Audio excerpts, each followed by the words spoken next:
Welcome to week 89, our continuous discussion on Cham Kiu form, and we're now approaching the final parts of the third section of the form.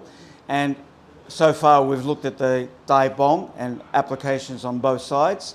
When we do the third Dai Bong, in our family, we finish this part of the form by circling the hands outwards, bringing them up and forward, and stepping up till the feet come together and we have a straight line with our body structure, not leaning in, not leaning back.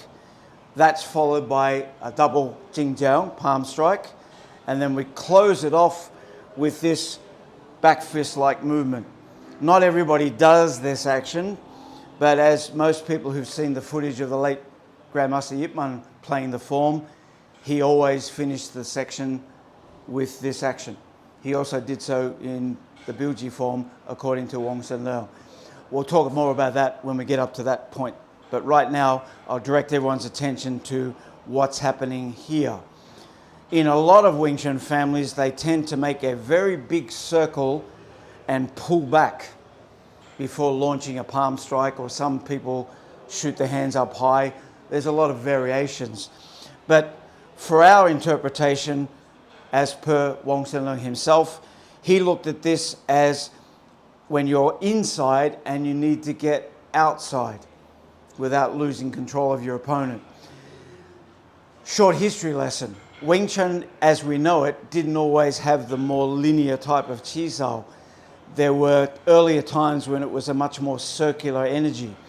And it was very normal to be on the inside and have to get to the outside. We no longer do so much circular Chi Sao, at least not in our family, others might. But that means we don't need to use that from inside to outside Huen Sau very often. But there are going to be situations where it can come in very handy. If you're rolling with your partner and they're just proving very, very strong in the center and you can't get in here, it's possible to use this action to get to the outside. But it's important to note there's a subtle difference between the application when you use it like this and the form.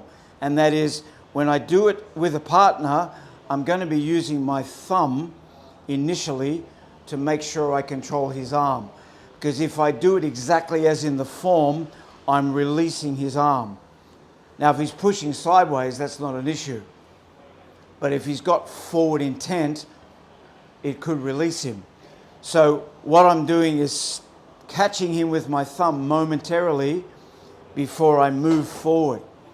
This is why in the form it stays at the same distance in front of me and I move forward.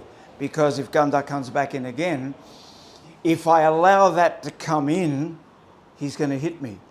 So I'm pressing forward while I'm circling and keeping the distance the same.